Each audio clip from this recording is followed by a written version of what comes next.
तो hello friends, आज हम करने वाले हैं एक क्वेश्चन जो कि है आपका लीनियर डिफरेंशियल इक्वेशन। ठीक है, तो कैसे पता चला कि ये लीनियर डिफरेंशियल इक्वेशन है? तो ये हमेशा इस फॉर्म में रहेगा, d y by d x या फिर d x by d y भी रह सकता है, तो ये सब उल्टा हो जाता है। देखो, ये हमेशा रहेगा। अगर d y by d x रहा तो यहाँ पी रहेगा और वाई रहेगा और यहाँ क्यू रहेगा।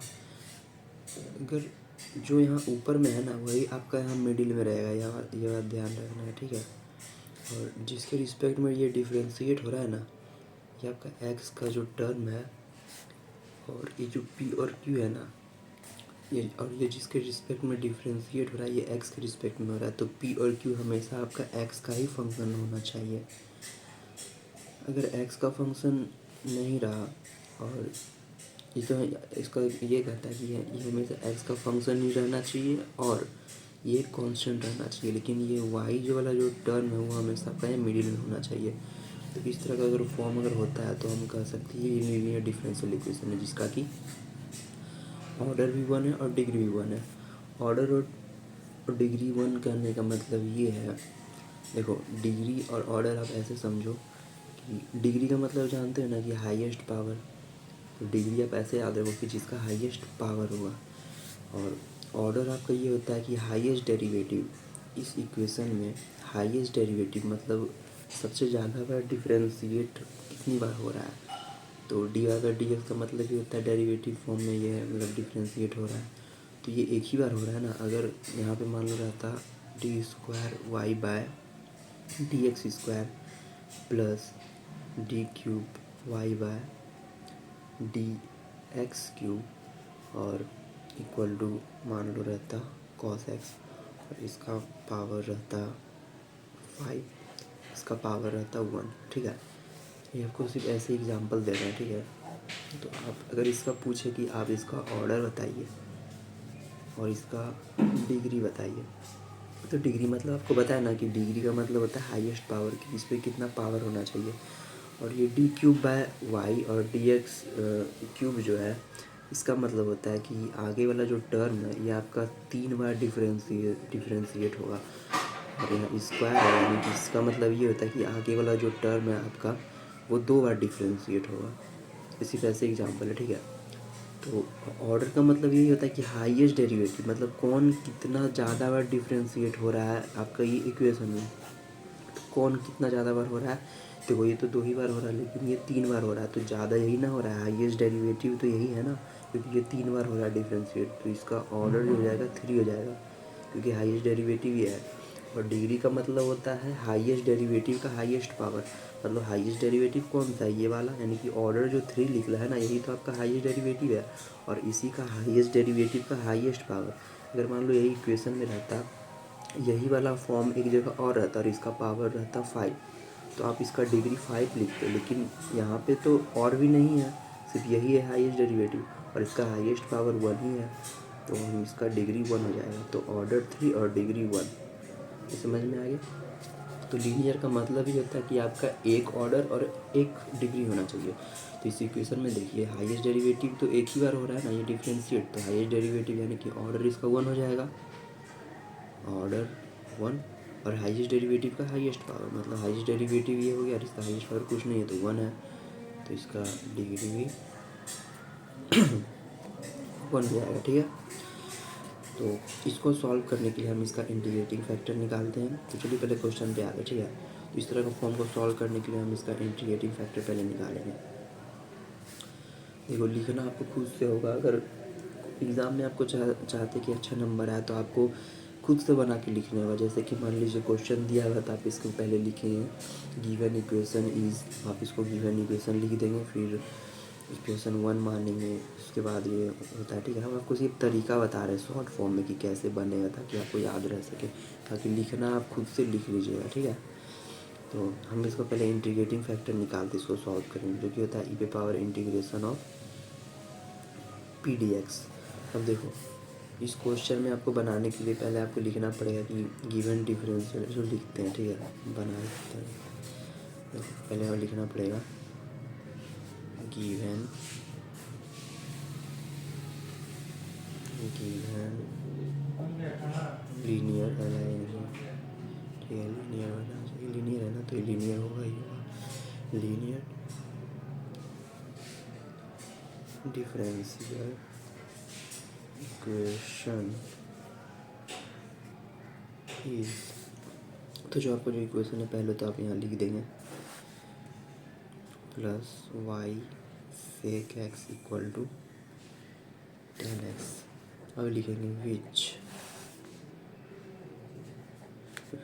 इज, इसको आप इक्वेशन 1 मान लेते हैं, ठीक है। Which is in the form of, जो कि किस फॉर्म में है, dy by d x plus p y equal to q के फॉर्म में है, वेयर पी इक्वल टू, देखो ये वाई का टर्म तो अलग रहेगा और इसके वाई का टर्म के साथ जो रहता है वही आपका पी का टर्म हो जाता है, ठीक है। क्वेश्चन में देखेंगे वाई का टर्म ये है, इसके साथ अटैच ये है, तो पी का टर्म ये हो जाएगा। भले इधर इधर लिखा हो, आपको ध्यान रखना है कि वाई का टर्म हमेशा मिडिल में रहता है और वाई के साथ जो रहता है वही आपका पी हो जाएगा। और यहाँ तो आपको बताया है ये कि वाई का जो टर्म रहेगा वो हमेशा मिडिल में रहेगा और बाकी जो बचा पी और क्यू जो रहता है ना, वो आपका एक्स का ही फंक्शन रहता है, एक्स का फंक्शन रहेगा और या फिर कांस्टेंट रहेगा। कांस्टेंट मतलब 1 2 कुछ भी हो सकता है। तो p इक्वल टू हो जाएगा, p की जगह क्या है यहाँ पे, sec x and q equal to 10x। for this we have to find its integrating factor. Integrating factor निकाल, इसको और लंबा लिखने के लिए आप यहाँ और भी ऐड कर सकते हैं। For this we have to find its integrating factor which is denoted by I F. फिर आप नीचे लिख के आई एफ लिख के फिर integration of P D x लिखेंगे, फिर यहाँ पे लिखा लेंगे क्या है, सेक एक्स और डी एक्स। तो इंटीग्रेशन ऑफ सेक एक्स का आपको पता होगा, नहीं पता तो हम बता देते हैं।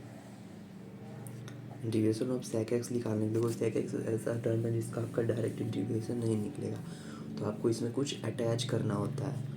देखो सेक एक्स है ना, सेक एक्स और डी एक्स है, तो सेक एक्स में आपको क्या अटैच करना है, आपको कुछ ऐसा सोचना होगा। देखो अगर हम, अच्छा डिफरेंशिएशन किसका होता है, अगर आप tan x का डिफरेंशिएशन करते हैं तो सेक स्क्वायर एक्स आता है ना, तो सेक स्क्वायर एक्स आता है। और सेक आपका किस किस टर्म में आता है, अगर tan x का डिफरेंशिएशन करते हैं तो सेक स्क्वायर एक्स के टर्म में आता है, और आप सेक एक्स का डिफरेंशिएशन करते हैं तो sec x into tan x के टर्म में आता है ना। तो दोनों में आपका सेक है, यानी कि आपको tan में भी आता है और सेक में भी आता है, दोनों का डिफरेंशिएशन करने में आपका सेक आता है, ठीक है। मतलब अगर आप सेक tan x का डिफरेंशिएशन करते हैं तो सेक स्क्वायर एक्स आता है, और सेक एक्स का डिफरेंशिएशन करते हैं तो sec x into tan x आता है। तो आपको दोनों को अटैच लेके चलना होगा, यानी कि आप अगर दोनों से अगर इसमें मल्टीप्लाई और डिवाइड कर दें, मतलब sec x plus tan x, आपको यही मल्टीप्लाई तो सोचना पड़ेगा, समझे, ऐसे डायरेक्ट नहीं बनेगा, समझिए। तो सेक एक्स को आपको निकालने के लिए आपको देखना होगा कि सेक एक्स आपका किसको डिफरेंशिएट करने से सेक एक्स का टर्म आता है। तो सेक स्क्वायर एक्स का आता है और tan x का आता है, ठीक है, डिफरेंशिएट करने से, क्योंकि आपको नीचे t मान के अगर करेंगे डिफरेंशिएट, फिर आप उसमें वैल्यू पुट करेंगे तो वापस बन जाएगा। तो sec x plus tan x से हम डिवाइड और मल्टीप्लाई करते हैं, dx का टर्म रहेगा, वो मल्टीप्लाई और डिवाइड करेंगे तो इससे कोई फ़र्क पड़ेगा नहीं। और फिर हम इसको अरेंज करते हैं, देखो हम इसको मल्टीप्लाई करते हैं तो सेक स्क्वायर एक्स आता है plus sec x into tan x आता है ये हो गया। और नीचे आता है sec x plus tan x और dx। देखो अब आप इसको t मानते हो, सॉरी, अब आप इसको t लेट पुट करते हो और t मान के अगर आप इसका डिफरेंशिएशन करोगे तो आपका यही वाला ऊपर वाला ही तो टर्म आएगा, देखो अगर ये तो आपको पता ही होगा ना कि integration of F dash x और नीचे एफ एक्स रहा तो इसका इंटीग्रेशन होता है लॉग ऑफ एफ एक्स। मतलब नीचे का टर्म अगर डिफ्रेंशिएट होके ऊपर के टर्म के इक्वल आ जाए तो आप इसका डिफ्रेंशिएशन लॉग एफ एक्स होता है। अब इसको ऐसे ही बना सकते हो, इसको आप टी पुट कर दोगे, ठीक है। इसको जैसे आप टी पुट करोगे, जैसे मान लो इसको आप टी पुट किए तो टी पुट करके आप इसका डिफ्रेंशिएशन करोगे ना तो ये इतना ही आएगा। और इतना आने के बाद आपका फिर equal to d t by d x आ जाएगा और इक्वल टू ये वाला टर्म इधर आ जाएगा। तो आपको देखो अब डी एक्स इधर मल्टीप्लाई करेंगे तो यही वाला टर्म तो आ जाएगा, यानी कि आप इतना की जगह डी टी लिख सकते हो, यानी इंटीग्रेशन ऑफ डी टी, यानी इतना की जगह आप डी टी लिख सकते हो। डिफ्रेंशिएशन करने पे यहाँ पर इतना ही यही वाला टर्म आएगा, इसको डिफ्रेंशिएशन करने पर इतना ही टर्म आएगा। इसको टी माने थे ना, t equal to sec x plus 10x माने, तो आप इसको जब डिफ्रेंशिएट करोगे तो इतना यही वाला टर्म यहाँ पे आ जाएगा। और टी को डिफ्रेंशिएट करोगे एक्स के रिस्पेक्ट में तो D t by d x, और डी एक्स को जब यहाँ मल्टीप्लाई करोगे तो यही वाला पूरा होल टर्म आ जाएगा। तो आप इसकी जगह डी टी लिख सकते हैं और इसको टी माने तो बाय टी। अब देखो आपको इसका इंटीग्रेशन तो पता ही होगा ना, 1/t/dt, इसका इंटीग्रेशन होता है लॉग टी। लॉग टी यानी कि टी का वैल्यू मेरा ये था तो ये हमको यहाँ पुट करना है, यानी कि log sec x plus 10x, तो ये आ गया इसका इंटीग्रेशन। लगाना नहीं है, ठीक है। तो हम यहाँ पे इसका इंटीग्रेशन डायरेक्ट लिख देते हैं। इसका इंटीग्रेशन होता है log of sec x plus 10x, ठीक है। आपको तो पता होगा ना, ई पे पावर लॉग रहा तो ये कैंसिल होकर यही वाला टर्म आ जाता है। तो इसका इंटीग्रेटिंग फैक्टर जो होगा सेक एक्स प्लस 10x ही हो जाएगा। अब इसका इंटीग्रेशन फैक्टर आपका निकल चुका है। इसके बाद इंटीग्रेटिंग फैक्टर निकालने के बाद अब हमें एक इक्वेशन फाइंड करना होता है, ठीक है। अब हमें इक्वेशन फाइंड करना होता है। इक्वेशन हमारा कुछ इस फॉर्म में रहेगा। देखो अगर इक्वेशन में आपका d y by d x का टर्म रहे, इक्वेशन में आपका दोनों टर्म हो सकता है, ठीक है। D y by d x भी हो सकता है या फिर d x by d y भी हो जाता है, तो आपका सब चीज़ बदल जाएगा उसमें। देखो अगर d x by d y का टर्म रहा ना तो आपको तो पता है यहाँ पे पी और क्यू रहेगा ही रहेगा, और जो यहाँ पे एक्स का जो यहाँ ऊपर में रहेगा ना वही आपका पी के साथ आ जाता है एक्स, ठीक है। और जो नीचे रहता है वही आपका क्यू और पी का फंक्शन बन जाता है। मतलब जो पी का जो टर्म रहेगा ना वो वाई के फॉर्म में रहेगा और क्यू का जो टर्म रहेगा वो वाई के फॉर्म में रहेगा। जो नीचे रहता है वही आपका पी और क्यू के फॉर्म में रह जाता है, ठीक है, फंक्शन के रूप में। मतलब क्यू जो है वो आपका फंक्शन ऑफ वाई रहेगा और पी भी जो है वो आपका फंक्शन ऑफ वाई रहेगा, या फिर कांस्टेंट भी रह सकता है दोनों। लेकिन हाँ, ये डी एक्स जो है ये एक्स का टर्म आपका बीच में रहेगा ही रहेगा। तो ये हो गया। तो हम जो क्वेश्चन बना रहे थे उसमें d y by d x का टर्म था, तो जैसे ही d y by d x का टर्म रहे जब, तो वाई अगर ऊपर है तो इसका जो सॉल्यूशन आने वाला है जो वाई इंटू आएगा, इंटीग्रेटिंग फैक्टर जो ऊपर रहेगा वही आपका इंटीग्रेटिंग फैक्टर के साथ मल्टीप्लाई होगा। और integration of q into integrating factor d x plus c, ये आपका इक्वेशन आएगा कब, जब हम इंटीग्रेटिंग फैक्टर को इक्वेशन 1 में मल्टीप्लाई करके सॉल्व करेंगे, तो वो आपको बाद में बताएंगे। ऐसे आपको सॉल्यूशन में इतना नहीं लिखना है, सिर्फ आपको ये बताना है कि हम इसको इंटीग्रेटिंग फैक्टर से मल्टीप्लाई किए और फिर इंटीग्रेट करेंगे तो आपका ये इक्वेशन आएगा। और फिर इसमें आप इंटीग्रेटिंग फैक्टर का वैल्यू पुट करेंगे और फिर इसको सॉल्व करेंगे तो आपका आंसर आ जाएगा, ठीक है। तो हमको लिखना पड़ेगा उसके लिए। तो हमको क्या लिखना है, हमको लिखना है we multiply by its integrating factor in given linear differential equation first in both side and integrating we get the require solution. देखो फिर मल्टीप्लाई, अगर हम इक्वेशन फर्स्ट में जो हमारा इक्वेशन था d y by d x, d y by equation first जो था d y by d x plus y into sec x equal to tan x, ये हमारा इक्वेशन था ना क्वेश्चन। तो ये हमारा जो है ना, तो इसमें अगर हम इधर भी और इधर भी इंटीग्रेटिंग फैक्टर से मल्टीप्लाई करते हैं और फिर उसको हम इंटीग्रेट करते हैं तो हमारा यही वाला फॉर्म आता है चल के, ठीक है। अब करेंगे तो आ जाएगा वो हमारा, इसमें जब मल्टीप्लाई करेंगे तो आपका डी यू इंटू वी के फॉर्म में आता है, तो आप इस तरह के फॉर्म में लिख देंगे और फिर इसको इंटीग्रेट करेंगे तो ये कैंसिल होकर यू इंटू वी के फॉर्म में आ जाता है। तो आपका यू भी जो रहता है यही वाला टर्म रहता है। तो आप इंटीग्रेट करेंगे तो पता चलेगा। तो आपको क्वेश्चन में आपको ये डायरेक्ट लिखना है ये वाला, ठीक है। तो इतना लिख के फिर आपका जो सॉल्यूशन आएगा y इंटू इंटीग्रेटिंग फैक्टर, जैसा कि बताएं कि d y by d x का टर्म है, तो जो ऊपर में रहेगा y वही आपका पहले लिखा आएगा y इंटू और साथ में इंटीग्रेटिंग फैक्टर और equal to integration of q into साथ में इंटीग्रेटिंग फैक्टर और फिर डी एक्स प्लस सी। अब यहाँ पे सबका वैल्यू पुट कर देना है। तो y इंटू इंटीग्रेटिंग फैक्टर क्या लिखा था, sec x plus tan x निकला था और equal to integration of q का वैल्यू क्या था, टेन एक्स था और मल्टीप्लाई में था sec x plus tan x और d x plus c wait, ठीक है। इतना हो गया।